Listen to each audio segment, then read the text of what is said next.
Hey guys, welcome back to my secret lair or my basement, where all my stuff's at. Today we're going to be talking about the Amigo brothers. Okay? Boom, boom, boom, boom!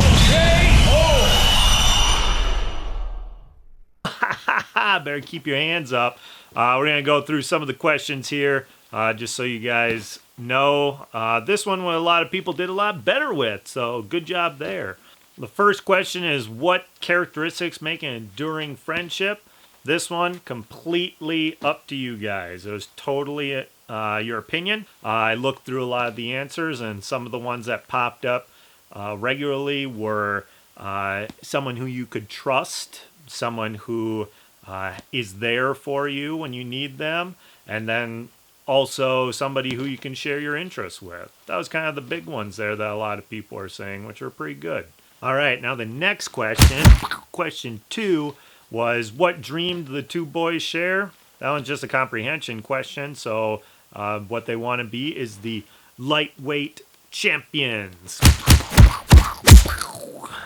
Sorry, I'm going to get rid of these. I'm getting a little distracted. A little interesting tidbit, though. You know, these kids are in the Golden Gloves regional, like, championship or whatever. The Golden Gloves kind of took fighters from like colleges or like certain gyms like you might find in New York and everything to see who was the best in those areas. And my grandpa actually was a Golden Gloves champion at SDSU back in, 1930 or something.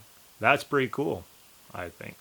All right, this next question, again, is total like comprehension question. There's some interesting answers here, but the question is, what do the boys promise to do when they face each other in the ring? And that is to go all out, not to, pull their punches. They're going to fight like it's real. You like my raps? I like my raps too.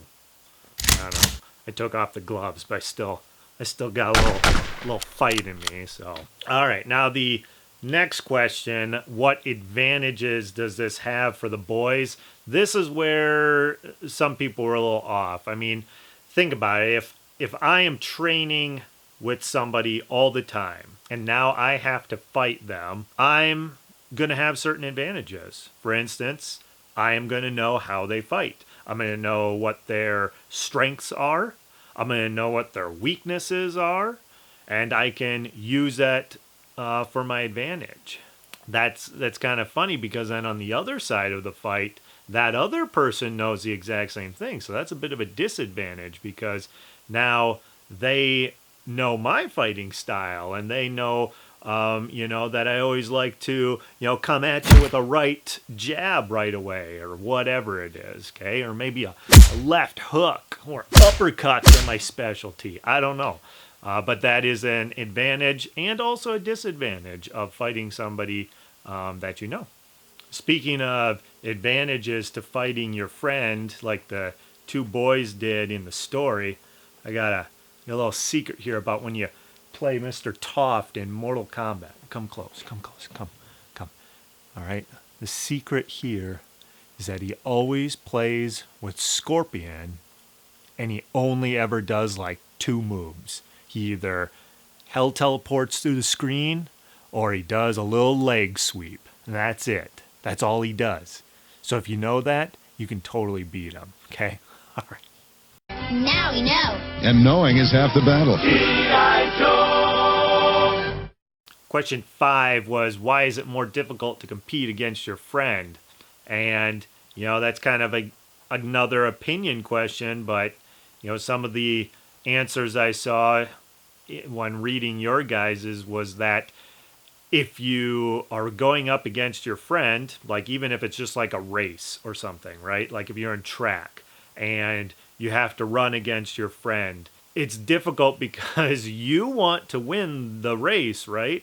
But if you win, that means that your friend loses, right? And that kind of sucks because you want to be there to support your friend and to cheer them on, but then you also want to win yourself. So that is, that would be really difficult to go up against your friend because, like, I want to win, but I want my buddy to win too. I want my friend to do well. I want to be able to cheer them on. Now I can't because I'm going up against them. Whatever the case may be. And then, of course, the last question is pretty easy. Hopefully you found it easy, I guess I should say, is what do the boys find is more important than winning? That's their friendship. Okay? And actually, this is something that a lot of people have a problem with because they want to know who won. Because at the end, the announcer, he has his microphone, he's like, and the lightweight champion is... And it says that the boys are already walking out the door arm in arm, and we never get to find out who actually wins the fight.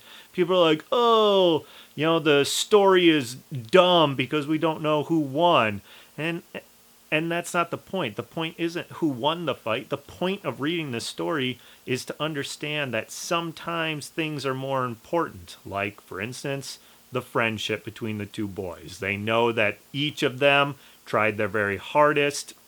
They were proud of each other for the way they were fighting. It didn't matter who won. What mattered was their friendship.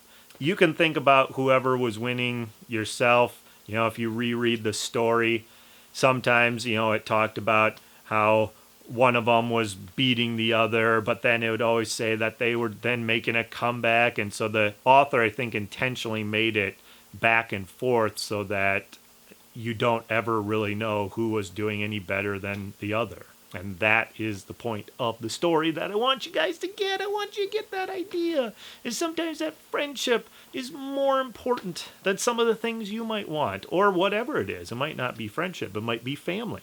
Family's really important too. You just have to make sure you know what your priorities are. You got me? All right, that's it for the Amigo brothers. See you guys later. Peace.